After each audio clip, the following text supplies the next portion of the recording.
I mean, I don't want this to be a therapy session because it's not.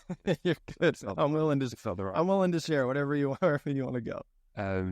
Yeah. So, do you think that was because you felt sort of repressed and oppressed growing up, or do you think it's just something that was in you already? Is it, or you were born with it, which is a bit of a crude sort of terminology? No, I think a lot of people pleasing comes from how you grew up and what you're trying to mask. And so for me, like the key learning for me was understanding some of that shame and embarrassment. Like my parents went through a divorce when I was young, and it was healthy. Like they were friends, it was fine. But I think I felt a sense of like unworthiness, or I took quite a bit of fault for that. And that carried into people pleasing. Every single room that I was in, I wanted others to like me because that was a source of validation that was stemming from, I wonder what happened with mom and dad, and is this my fault? Like it's that stereotypical runaround.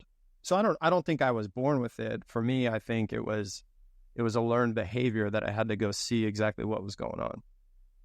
Yeah, that makes complete sense. In the sense of maybe your young brain perceived, because I think one of the things we know about like trauma and stuff is that as children, I think is it called theory of mind or something, which is your ability to understand other people's emotions. Your theory of mind capacity is like sort of almost non-existent. So you by default make the assumption that everything that happens in the world is a result of something that you've done, because you can't conceive of it being any other way. And then that would make sense as maybe your young brain thought, oh, this is happening to mum and dad because of something that I've done. And then you go out and then you grow up in the world thinking, I have to, atone and rectify what's happened here, because there's obviously something I'm to use a simplified, I'm bad, or, and that sort of, and so that makes sense. That maybe that was what happened. Yeah, it was certainly that feeling.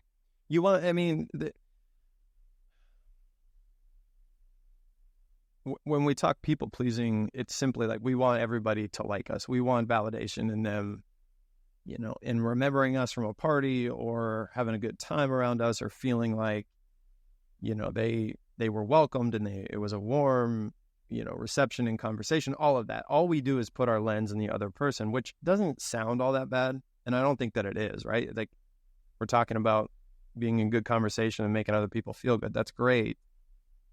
But when you're doing it to constantly hide something, that's where the issue is. That's where the issue lies. Yeah, I've completely blown life up in the past few months. I was in a very comfortable job where I was making good money. I loved my manager. I loved the team I was leading. I loved our mission as a company. Everything was great, again, on the outside, but I was feeling this pull to make a bigger difference. I was feeling this pull to like pull out a passion that was inside of me.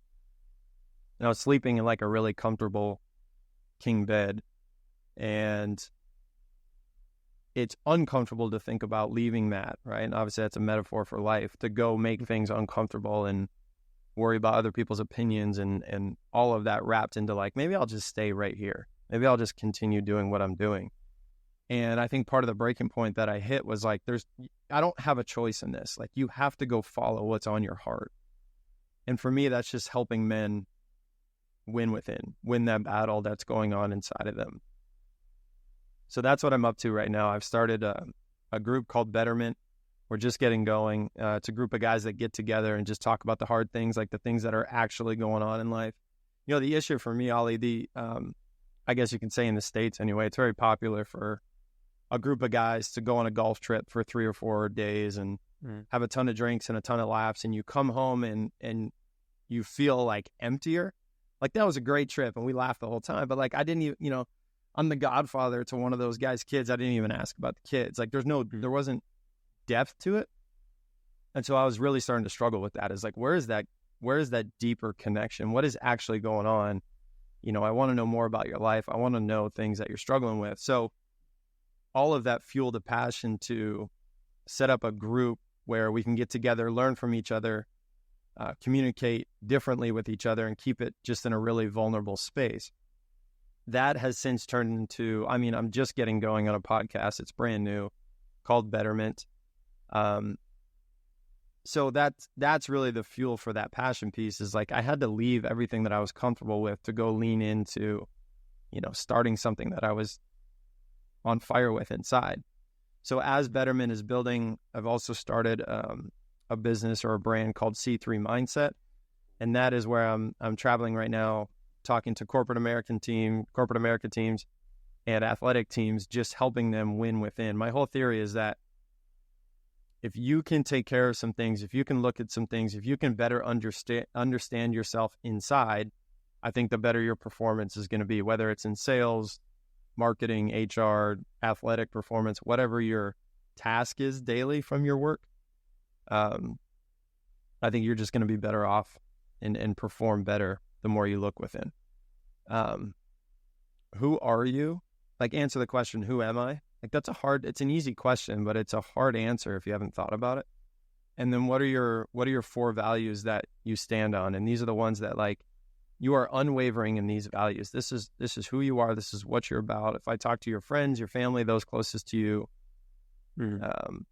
these are the values that are constantly show up and you exemplify. So those 2 questions, who am I and what are the 4 values that I stand on? Like, to me, it all starts there. And that's the truth of, like, where you can grow from.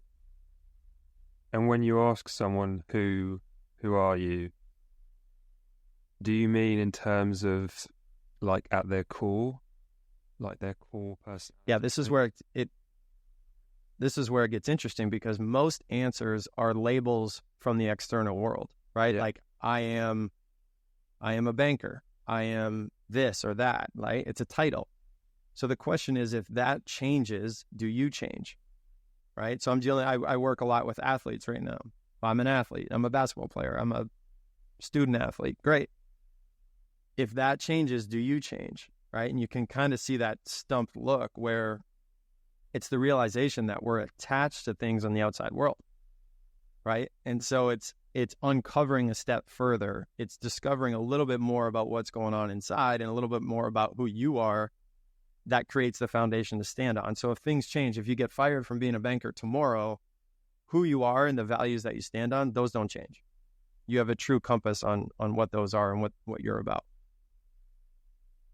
Well, I suppose you could say it depends on the person. Maybe they do change. Or are you looking... Right, and that can... that? Yeah. I'm looking to go a little bit beyond that. Yeah, like, who are you inside? Because you will change. If you get fired tomorrow, if you're a banker for 20 years, you get fired tomorrow, you will change. You will, if that's your entire identity, you're going to sit there and go, what the heck do I do now? Who am I? What am I supposed to do? Right? I see it in the States anyway, Ollie, with athletes that played a game for 10 years on TV at a very high level, and you see them 4 or 5 or 6 years later, and it looks like they're just kind of a lost soul, right? Maybe they've let themselves go, or they're a little bit lost in the world because they have no idea who they are outside of the identity that the world has placed on them. Yeah. You hear it quite a bit with footballers or soccer players. Sure. When they retire, they're like, the day after they retire is like the worst day of their life, because they just... Yeah, they don't know, who are you, right? Like, what do you do? Yeah, exactly. Yeah. So do you think, because obviously there's different forms of identity, aren't there? And there's different sort of categories of identity maybe. And the term identity is thrown around so much nowadays, and I find it quite annoying, actually, in the sense of, part of me, in certain contexts, I go, well, what do you mean identity? But I suppose there's your identity in terms of maybe your demographical identity. And then there's your identity in terms of maybe, your job or your profession or, your relationship to others. And then maybe there's a a deeper level of identity, which is something that occurs regardless of the other two categories. And you know, I imagine you're trying to get to that final category. Who are you? There's a question. So there's levels to it. Just like you said, there's levels to it, right? And I think there's a piece of awareness on what room you're in and who you're talking to. But at the highest level for me, I am the observer of my own thoughts. And that separates what I'm thinking about to the action or the reaction that I'm going to put in place. So I've found that space between what just happened to me or what's happening to me and how I'm going to react, right? That signal in the noise. This is Viktor Frankl's whole thing, is like the space between something happening and your reaction is human. That is what the essence of human being. So that's the big broad one, is like I'm the observer of my own thoughts. From there, it goes into more like, what am I about or what am I doing? And that's where I'm like, I want to be of service to others. Like I want to be, I want to help other people. That's it. So that's what I'm about. Now, those two things don't change no matter what's going on in the outside world, right? Where I'm living, how much money I'm making, who I'm talking to, none of that changes. So that's where I think the strength and foundation lies, is if you can form, I know you're saying identity is a difficult world right now because it's getting tossed around in every direction. What I'm after is like, what is the foundation that you stand on regardless of what's going on in the external world? And so that is, I'm the observer of my own thoughts and I'm of service to others. Like those two things are constant for me. And those are that's my guiding principle. That's my compass forward. And that helps me navigate any situation that I'm in. Yeah. There's the famous psychologist Carl Jung. Do you know Carl? Have you heard of him? Yeah. He sort of didn't popularize, but he came up with like the archetypes of the psyche, and one of them was he called the true self or the self, and he described it as literally kind of just what you just said. He described it as the guiding force behind or above all the other parts of your psyche, and you know, the thing that pulls you out of a dark hole when you fall into one, and the thing that something that you can build a relationship with. And I love that. I think he was a genius he was a genius, but that is a genius idea. Yeah, it's a beautiful concept. And I mean, and the hard part about this is that this is hard. Like, this is not easy. This is not just like, all right, I'm going to journal a little bit this week and figure this out. This is work to understand your entire picture, right? I mean, I think Maslow said it best, that only 1% of human beings actually self-actualize. I think that's a low number. And what he means by self-actualization is just figuring out every single piece to your story, right? And knowing exactly who you are through and through. So it takes work, and I don't think that it's easy, but it's, when you're in the work and going through it, I think you discover so many things about yourself that just make you better. Yeah. And just as you were saying that, I was thinking, you know, he said it was 1%. Sort of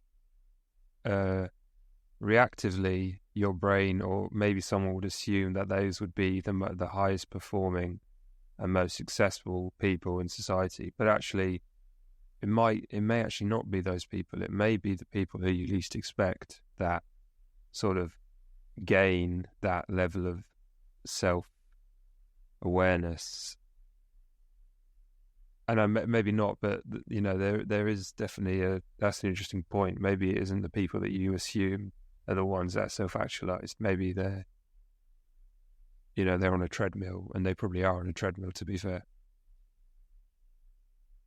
Yeah, I mean, I don't want to keep going back to the masculine piece, but there's something in there that you just hit on, where part of the script that we're taught to follow is, you know, obviously financial gain. Go make as much money as you can and chase the title and chase the shiny objects, the boat, the house, and whatever. That's all fine up until the point where that's just filling a void for you, right? So what percentage if we're talking about the 1% of wealthy in the world that we think about and read about and hear things about, what percentage of them are self-actualized? What percentage of them are fully whole? I don't know the answer, but I think it leads the question of, they are uber successful in terms of like what society tells us is successful. But are they in that big home unhappy? Are they in that big home alone inside? And so I think of people like Nelson Mandela. There's a host of people that money doesn't define them. And there's something magical about those people that you can just gravitate to. You can feel it. You can sense it. You know, you listen to them and you get that connection with, because I think that they have a true understanding of who they are and what it means to be human. Yeah, they're driven more by, you know, meaning and purpose. You know, probably those two guiding principles that you just spoke about, actually. Observing, what's the word? Observing. That works. Yeah, that'll do. And the service of others, as opposed to the sort of the masculine, maybe not even masculine, but the human desire for more, for bigger and better, and how, you know, that is, you know, the hedonistic treadmill, etc., etc. Yeah, the uber successful people in today's society are great chasers. They're phenomenal at chasing. They have great endurance. They have great strategy. They see obstacles. They figure it out. They're great chasers. My question would be why, right? Like, is there something that you're trying to fill? Is there a void inside from somewhere else? And the trick to that, or the dark side to that, is it's actually never going to be filled. I mean, a new car smell goes away quickly, right? Being in that new house or with that new view, that goes away so quickly if you're just trying to fill something internally. Yeah. And it isn't just that it goes away quickly, it's that every time you repeat that process, it goes away even quicker. So, you know, it's diminishing returns. Right. It's an addiction. It's not an addiction definition wise, but it follows the same sort of process that addiction would, in the sense of every time you're exposed to it, that feeling gets shorter and shorter, and also gets less and less potent. So yeah, it is. So then, well, I suppose you already answered that, haven't you? So what am I going to say? You are motivated by helping people, which is ironically probably also linked into when you were younger and your sort of people-pleasing possible tendencies, because there's to some degree link between there. Do you think that, because I sometimes wonder if you're engaged, it comes back to the thing I said earlier about that sort of public forward speaking and then undercover, in the sense of, now that you're helping people, do you find that you're people pleasing less because a part of your psyche is being satisfied by the fact that you're people pleasing, and it doesn't feel the need then compensate by no? So do you get what I mean? Maybe I do. Yeah. So is it, are you helping others just to continue down the road of people pleasing, or is this coming from a different source? And it's a different source for me. This is my purpose, right? So yeah, that's actually, I didn't actually mean it like that, but that's a good point. I meant it in the sense of maybe part of your people pleasing when you were younger was like the fact that you weren't helping people, and your psyche was trying to, because what people pleasing is, helping people to some degree in a very short term, transient manner. This is a really weird question, but I quite like it, so I'm going to keep going. But now that you are helping people outwardly, do you feel like you people please less? Yes, because I know who I am. So it's not a reaction. to just wanting to help people more. This is stemming from, now that I know who I am, now that I know what is going on inside, I want to help people through that. I was looking at your Instagram, and you've put the quote up of, I don't have to, I get to. And you speak about how that is really impactful. And I completely agree with you. I think that's such a life-changing perspective shift. Where did you come across that, think of that, and how do you utilize it? Yeah, I utilize it in every day. So there's negativity and all the surrounding feelings cannot exist at the same time as gratitude and all the surrounding feelings, right? They're housed in the same part of the brain. Mm-hmm. So I went in, I trained for a full Ironman for like a year, and I was 2 days before the race on a Friday. I was in the emergency room with a crazy fever, couldn't breathe, like it was awful. And I was hell-bent on getting to that starting line on Sunday because I just put in a year of training and I was ready to go. So I get there Sunday, and it was an awful start to the day. I mean, my fever is off the charts. I'm just trying to grind through this. And I got really negative in my head. And it was really like, just be done with this. This is stupid. Get out. And I started talking to myself with a sense of gratitude, like a lunatic. I was talking to myself out loud, like, hey, thanks for being here today. Just keep pushing. Just get to the next mile, get to the next step. And I found I was fueled from a source that I didn't even know was inside of me. And when I looked back, the finishing line, I was training to finish in like 11 hours, and it took me 15 and a half, which is a tough performance. However, I haven't felt more pride just because of the battle that I went through. Like it was an awful day, but such a profound day for me in terms of accomplishment. But all of that I got through that just because of gratitude. And so I looked into that a little bit more, like what is this? Where is this coming from? And now I use it in my everyday, like in the board behind me, if you can see, like I get to, because every single thing we do, I think, is a choice. And like when you fill yourself with gratitude and you fill your mundane, boring, everyday situations, I have to go to work, I have to deal with my coworkers, I have to pick my kids up from school, I have to do the dishes. Like when you start tricking yourself and saying out loud, like, I get to do this. I get to go to work today. Like, I'm lucky. I get to pick my kids up from school today. I'm lucky. I had a friend of mine, a great example of this. He's got 2 little kids. He texted me at 3 a.m. This is just a couple of weeks ago. And he's like, hey man, I just wanted to share, like, I'm up right now, rocking my 2-year-old who's going through some sleep regression. And like, I'm miserable, right? I haven't slept in weeks. And he's like, I just want you to know, like, I'm sitting here closing my eyes with extreme gratitude that I get to rock my kid. Like, I get to be here with my kid who's healthy. Like, how many people don't have that opportunity?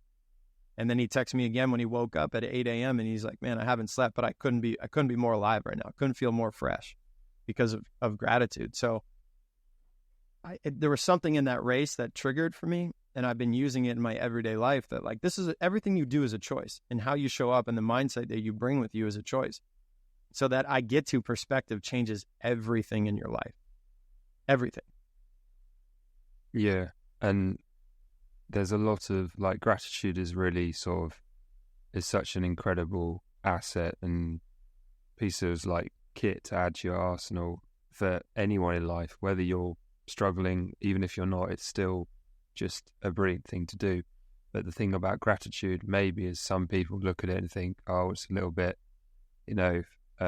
fanciful and over the top.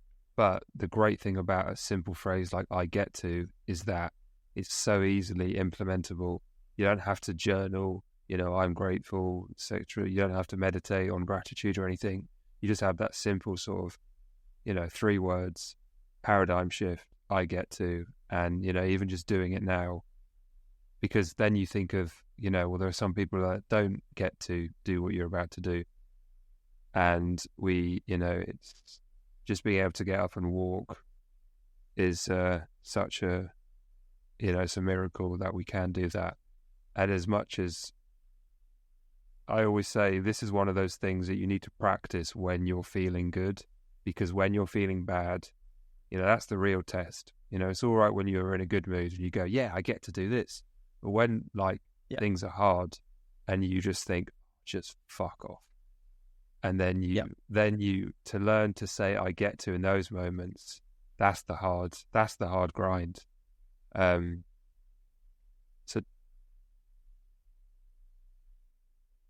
think you've got to find like that space of when you're not the person you want to be, or you're not reacting the way you truly want to be, or you're just feeling beat down and tired, right? Maybe you're doing something that you're just like out of it and you want to give more. That's the easiest trick that I've found, is just fuel yourself with that. And it's milliseconds of a difference. And you'll notice a whole shift, like you said, a paradigm shift of how you're looking at it and your perspective. I always struggled with when something is so far away from you and people use it for comparison. So a good example would be, there's starving children in Africa, so make sure you finish your food. Well, that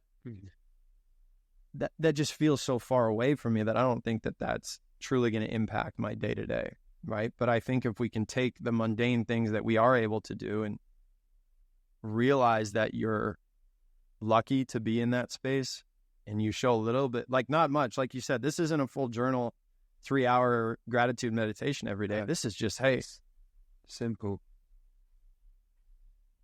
Yeah, that's it. And it changes everything. It does. There's a great, in Jordan Peterson's book, 12 Rules for Life, his second one, I suppose. One of the chapters is called Compare Yourself to Who You Were Yesterday, Not to Who Someone Else Is Today. And I think that's such a great quote. And that's something that everyone should, implement into their lives. Well, there's so much into that, right? Like that's the acceptance of who you are today, and also the realization that there's growth involved with who you're going to be tomorrow. Like if you're fine with exactly where you are today, you're not going to feel uncomfortable ever. Like you're just going to do what you do, and that's fine. But I think what he's saying there is like, if you want to grow and transform, accept who you are today and show forgiveness and grace and gratitude for that, but also know where you're headed, right? Like know what work needs to be done to get there. And I think when you implement gratitude along that way, you show yourself more self-love. Yeah. When I was talking to Maria, she was talking about how she had to do a speech in front of like a bunch of entrepreneurs, and she said that she was so nervous and she didn't want to do it. And then she said, I think she said afterwards, she said how amazed she was that she did it, and how, those sorts of events and feats bring about gratitude. But the great thing about doing something you find hard is that you then get to carry that with you going forwards, and you then get to say, I did this, I did that. And then you can, sort of adding on to the gratitude thing, you can be grateful for so many things about it. You can be grateful that it was a difficulty that you overcame. You can be grateful that you were able to overcome it and you were able to do it. And yeah, just things, and that, unfortunately, that works negatively as well. Things that happened in the past don't just stay there. They come with you into the present as well. But it also, thankfully, happens with good things as well.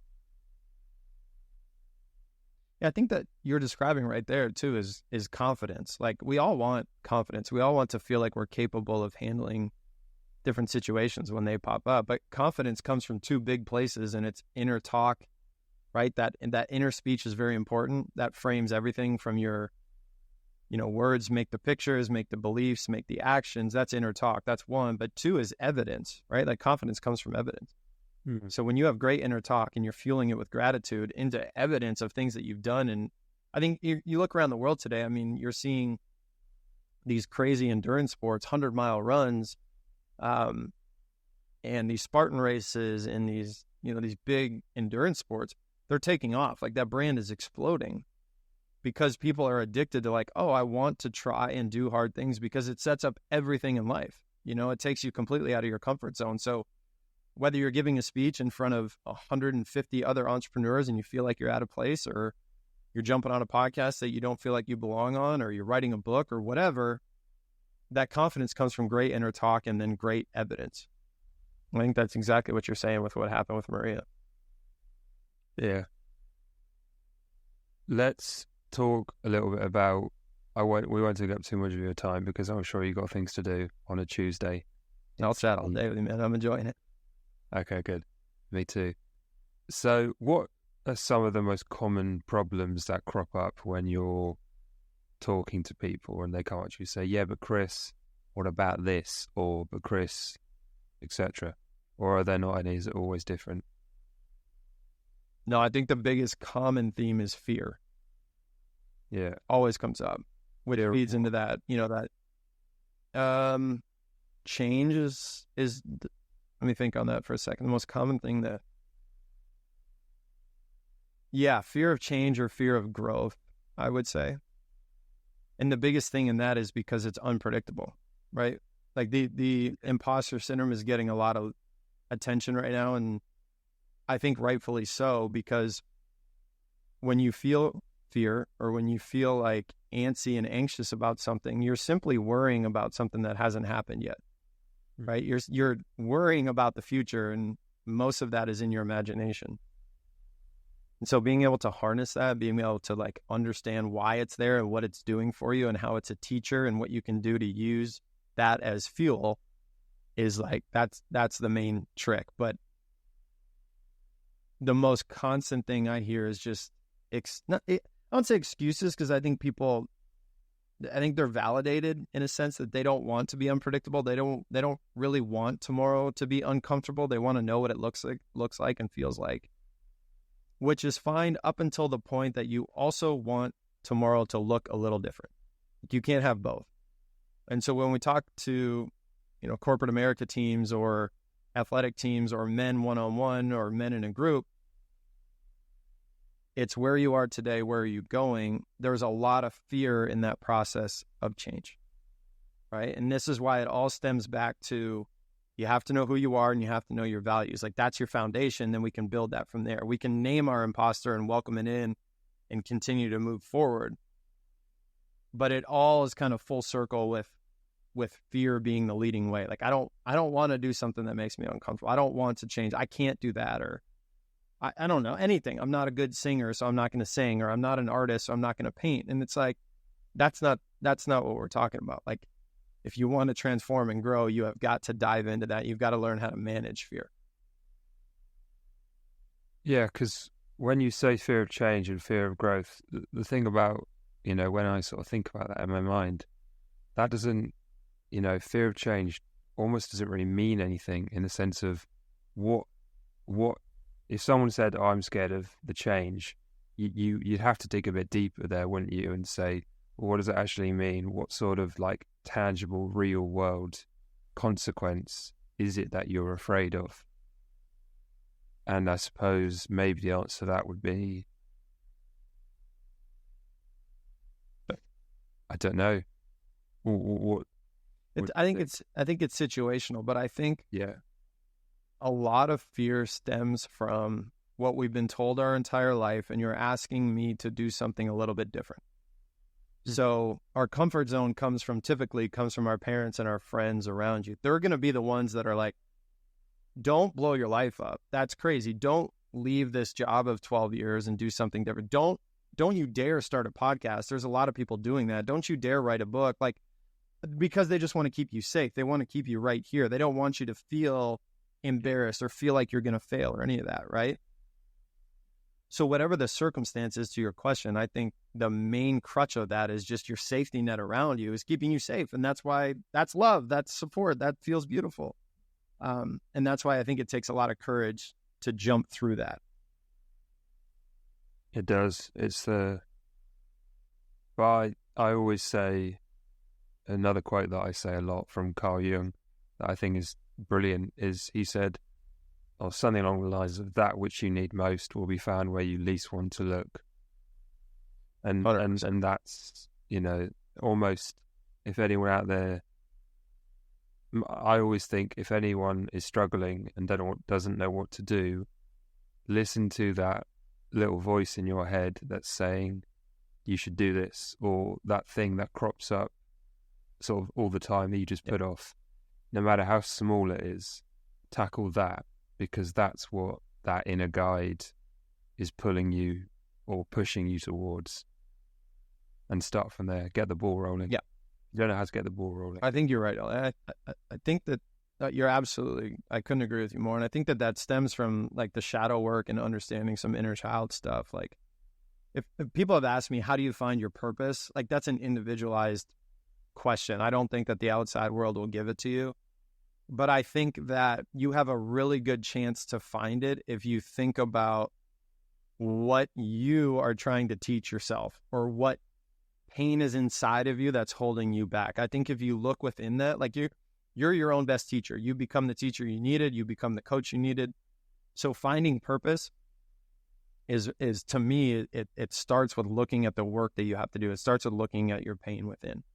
And that's what holds everybody back. Nobody wants to do that. That's insane to go in there and figure out this entire book. I don't want to do that. That's ugly, right? We all want the truth. We love the truth. Right up until about 99%. And that 1% sits there as like, don't even look at that. That's not it. We don't want to touch that. But that piece of ingredient to me is exactly what's holding you back from purpose, or allowing you to find your purpose. The final question is, I think you may have already answered it, but it's called the Breaking Point Podcast because I'm interested in people's breaking points. And, big up to you. You said breaking point about 3-4 times. So awesome. But is there one that stands out where you thought, oh, I really need to reconvene, reconfigure, and go again? Yeah. Thankfully, it was forced upon me. So I was doing a lot of inner work and figuring some things out. I'll call it 3 years hard. I went to isolation, I would say, for about a year of that, just like going in. But the radical truth to that is that I was still just scratching the surface, because I always use movement as therapy. And the fuel behind the Ironman training is just so I could go do that and move. And that's freedom to me. Like a swimming pool is the most freeing place for me because it's quiet and it's just me. And I love that. I was skiing last year, had a gnarly fall, and I completely blew out my shoulder. Labrum gone, rotator gone, humerus bone popped out. They had to put 7 screws in my shoulder. And for anybody that's been through a major surgery, you know that you don't sleep well. You get into some pain pills pretty easily. And your life stops, right? Your life stops from a movement standpoint. And so that was my breaking point, was the 4th morning after surgery. I hadn't slept. I tethered to my parents' couch, and I was high on oxy, like 24 hours. And I woke up that 4th morning with some really dark thoughts and some really like, what am I doing? This doesn't make sense. Like, is any of this worth it? And that was the point for me, the trigger of like, hey, we have got to figure this out. We have got to find a way to feel better without movement. And so I created a book called Weekly Wins, and it's just a compilation of 30 different things you can do every day, every week to feel better. But the breaking point was those inner thoughts of like really dark, I don't want to do this anymore, super alone, I'm never going to get out of this. Like I was looking at 8 weeks, which doesn't sound like that much, but I was looking at 8 weeks of stillness, like to sit still, because if I move this shoulder at all, I was back to square one. That's how brittle it was. And I broke, man. I'm going to go into it with you for a second, because you've created that today. But I lost a cousin to a drug overdose, and I know that there's pieces of him in me, right? Like there's that in all of us, I think. But I felt that pull 3 days into Oxy. I felt that like dark, and I have so much empathy for people that have struggled with this, because it's a thing. Like it's the warmest blanket you can find. It's the warmest hug that you can have, is that drip of a painkiller. This is just from personal experience, but that was it for me. That fourth morning, I threw the bottle out, and it was that decision that I was like, I've got to go deeper. And we ramped up therapy from there, and we went into things that were deeper from there, because I finally like allowed it to happen. So that was the surgery in the fall was the biggest blessing of my life, because I think I was trying to change the tires with the vehicle in motion, if you will. Like it wasn't good enough. And finally that thing was a full stop, and I was able to, change the tires, if you will, to really look in and figure out exactly what I needed to do. Yeah. And I think whether it's Oxy is for me, was just a filler. But